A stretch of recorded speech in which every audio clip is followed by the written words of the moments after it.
All right, so let's review some sequelitis.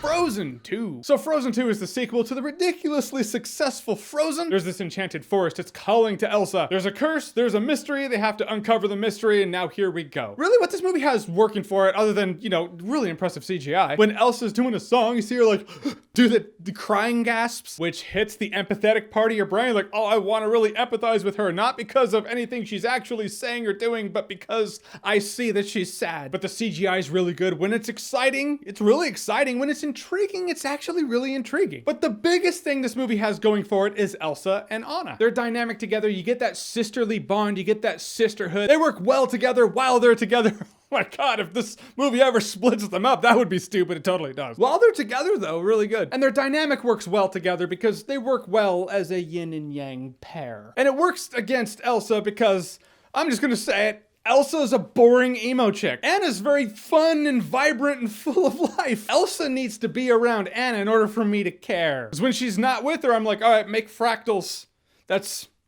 I care about that. As for the story, I felt the story in this movie is really good. I felt it was a really intriguing and interesting story. Execution-wise, not as interesting as it was on paper. This is one of those plots where someone brought the plot to somebody on paper. It was just the outline, the concept, and they're like, oh wow, that sounds epic. Let's do it. And then characters, dialogue, you know, a movie happened, a script was formed, and then it's like, oh, it's not as interesting as it sounded on paper. And the movie could have been amazing. It's all right. You see the mystery before the mystery's even there. You're like, okay, I'll bet you this is the big reveal.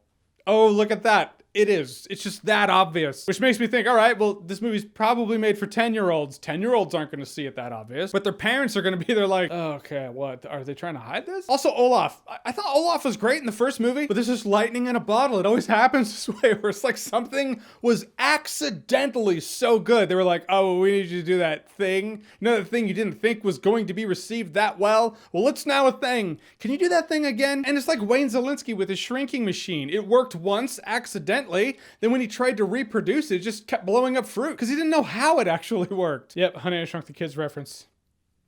Fuck yeah. Actually, Olaf does have this one scene where he's having his 3PO moment. He's telling a story. I did legitimately laugh in that scene. I thought that scene was great. It's also his good scene. There's actually a few calls in this movie. All right, I'm gonna say light spoilers. I don't think it's spoilers. I'm just telling you something that happens. It's not like anyone dies at the very beginning or anything like that. I'm not gonna tell you the big reveals or anything like that. But there are a couple things that happen in this movie that I'd probably save for a spoiler talk if I cared. So you're gonna get it here. Okay, so Kristoff, right? He's along for the quest. He's like, all right, I'm going with you too. I want to be around. And then he's just like, where are they? And this lady's like, oh, there, he took off on their quest.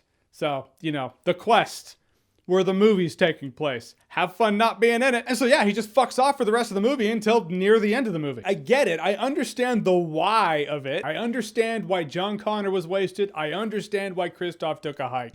Power, right? Regardless, character-wise, for the movie, narratively speaking, those are stupid things to do to characters. And Kristoff and his arc, I guess you'd call it, stick out like a sore thumb because, well, it's not really an arc. But it's like an arc happened. He has a whole musical sequence about like, oh, are we growing apart? What does it mean? And then he's gone for the rest of the movie. And then he shows up near the end of the movie. It's like he just kind of figured it out. Like he just picked up where they left off. You would swear an entire movie of him took place and we just never saw it. Maybe it was in here and they cut it out. Maybe it'll be a 20-minute Frozen short film at the beginning of some other animated feature. I don't know. But it throws the whole thing off. It makes you go, why? It sticks out like a sore thumb, and it's one of the many things that makes this movie feel sloppy. And then yeah, at a point in this movie, even Elsa's like, I need to go on this quest alone. And so like, it's like this movie is sequentially how bands break up. They were a band, a trio, and then the band pushed the boyfriend out. All right, now they're a duo. And then that duo broke up at a point in here, and now they're just a couple of boring solo acts. I'm really bagging on this movie hard. I don't mean to. I didn't hate it. I thought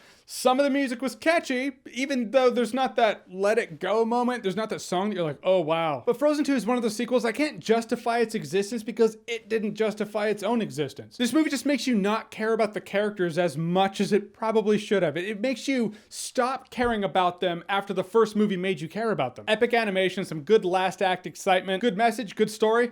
On paper, that's the difference between potential and reality. Frozen 2 probably would have been a better time if I were drunk. Yeah, now it's a party. All right, so Frozen 2, have you seen it? What did you think about it? Whatever you thought, comment below, let me know. And as always, if you like what you've seen here and you want to see more, click right here to see more.